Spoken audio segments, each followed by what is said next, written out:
Mes chers amis, en cette période si difficile que nous traversons, j'ai à cœur de m'adresser à vous pour vous livrer quelques conseils, quelques préconisations, quelques réflexions. Ainsi que l'ont dit les pouvoirs publics, c'est un véritable combat que nous devons mener contre cette maguefa, contre cette épidémie. Ce combat, de notre point de vue, doit se mener sur deux fronts. Un front, ce sont les mesures sanitaires. Ces mesures sanitaires s'intègrent complètement dans la vision juive de la mitzvah de préserver sa santé. Il est capital que tout le monde se plie à toutes les règles qui ont été émises et peut-être encore plus en appliquant la règle de Kol Amarbe à Rezé Shubach. Ne pas se contenter d'une distance de 1 mètre, mais de 2 mètres, voire même de 3 mètres. Et si de nombreuses synagogues ont pris la décision, soit après la décision de fermer les synagogues, c'est à juste titre, c'est pour permettre justement à chacun de préserver ses consignes.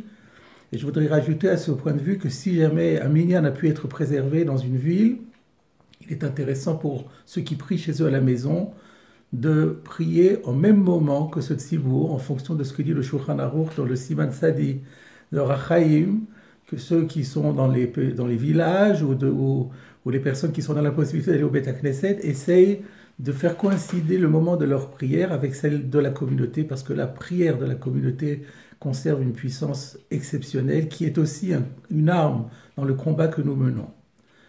Le deuxième front est le front spirituel. Et ce front-là se décline de toutes sortes de manières. Rappelons tout d'abord que ce que nous disons pendant les Yamim Noraim, Tshuva, Tfila ou Tzedaka, Mavirin et Troa Gzera. Le retour à Kadosh Baruch Hu, les modifications dans notre comportement, dans ce qui laisse à désirer, la Teshuva, la prière et la charité, sont des armes extraordinaires qui permettent de faire disparaître le mauvais décret. La Teshuva, elle se décline dans toutes les catégories et concerne évidemment chacun en particulier. Mais il y a des points qui concernent tout le monde. Nous avons déjà souvent parlé du Lashon Hara. Il faut absolument, en cette période-là, éradiquer toute tentation de dire du mal de quiconque. Il faut appliquer le principe des Pirkei Avot, Evedan et Kol Adam le Kav Zochut. Juger toujours favorablement les personnes. Il faut faire preuve de modestie. Il faut travailler sur ses midotes d'une manière générale.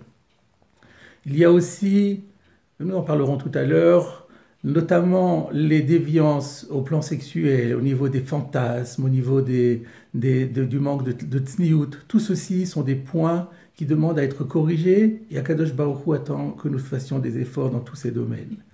La tefila, nous en avons parlé, et à propos de la tefila, il y a un passage qui est capital en ce moment, c'est la Ktoret. Nous savons que lorsque l'épidémie a frappé le peuple d'Israël, eh bien, Moshe a dit à Aaron, apporte de l'encens, et quand il a apporté l'encens, l'épidémie s'est arrêtée. Nous devons, en cette période plus que jamais, lire ces paragraphes-là, et même réciter un Ribono Shel Olam qui a été composé par nos maîtres, par nos anciens, en cas d'épidémie.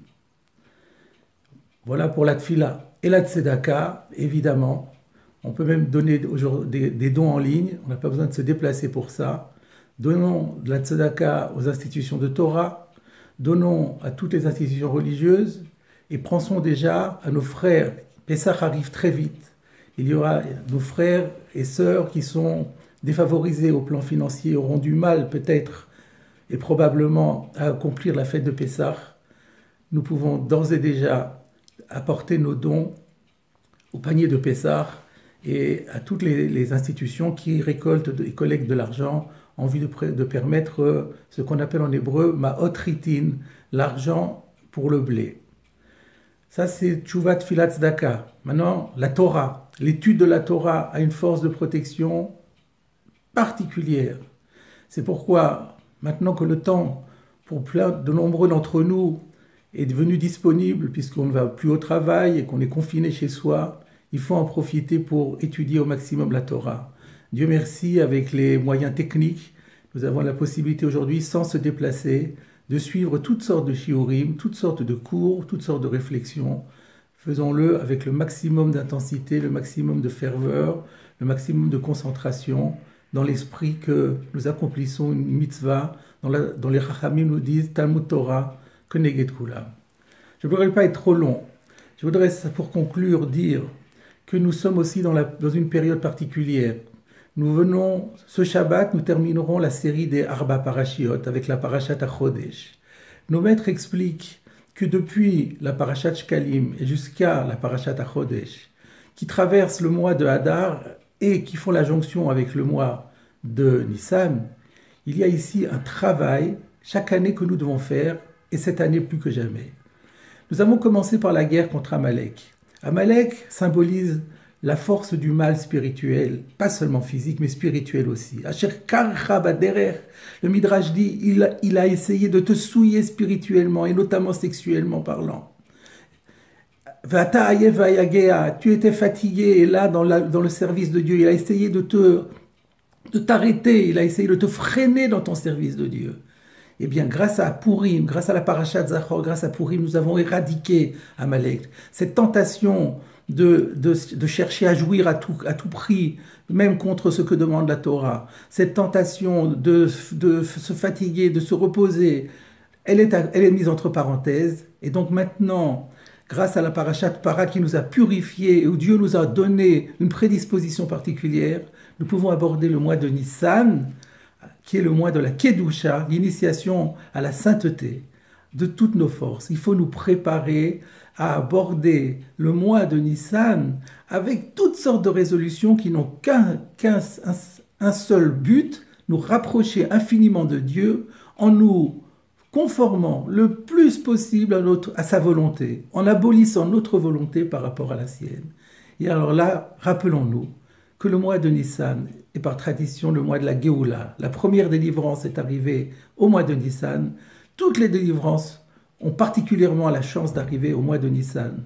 Face à Kadosh Baruch Hu, que grâce à nos efforts conjugués de tout le clan d'Israël ensemble, non seulement le peuple d'Israël, et non seulement le peuple français, mais le monde tout entier, soit délivré de ce fléau, et que tout le monde reconnaisse la providence et la toute-puissance du Saint béni soit-il.